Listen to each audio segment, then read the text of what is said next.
Last Wednesday, the EPA announced new, stricter emissions rules for auto fleets in the U.S. So under the new rules, by the way, it's 1,475 pages, so no, I have not read it all.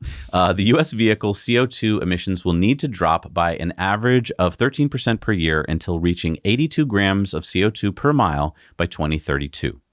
So to put that into perspective, the average new vehicle in 2021 emitted 347 grams of CO2 per mile, about 4 times as much. And it's not just the CO2 we're talking about. We're also talking about other nasty stuff that comes out of a tailpipe when you explode gasoline, like the NOx, the PM 2.5, the volatile organic compounds, the SOx, and more. So what would these new EPA rules mean? Well, so to hit that target by 2032, it can only be done if 67% of new cars sold in 2032 are battery electric vehicles. That means just 9 years from now, 2 out of every 3 cars sold would have to be fully electric. And you know what that means?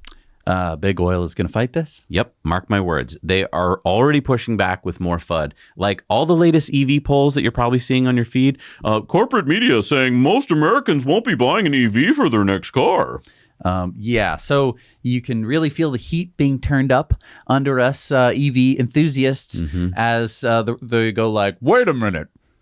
If they sell more EVs, we can't sell them gasoline, and then we're not going to make as much money. Where are the mobile commercials going to be? Yeah. How could we afford to advertise our fuels if they're all buying EVs and they don't need to buy our fuels? Does this mean I won't be able to buy as many suits? Or yachts? This is outrageous. We need to put an end to this. So yeah, I mean, I think that the EPA, these rulings are going to like last. Yeah, I mean, unfortunately, they're kind of at the whim of the president, so whoever gets elected next time could water them way back.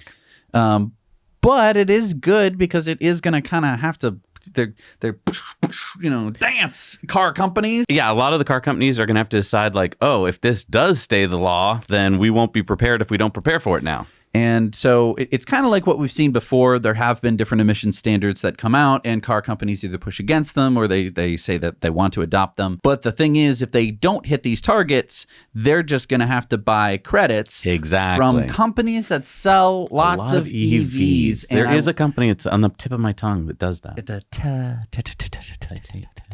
Well, anyway, I'm sure we'll someday think of whatever the name of that company is, and whatever company that would be, they would be making a lot of money from their competitors. Because their competitors wouldn't be able to transition fast enough, and so they'd have to pay for emissions credits, which is something that I wonder if that's already happened. If companies have already paid billions of dollars to this competitor that we can't think of. Billions of dollars a year. Remember. I wonder if that helps with their funding. It could a little. Okay. Yeah, probably. That's interesting. A little. That's interesting. Hey, if you want to share a clip that you've seen on the show with your friends, but you don't want to share the entire episode, head on over to our Now You Know Clips channel. Separate channel, same guys. Small little bite-sized clips, easy to share.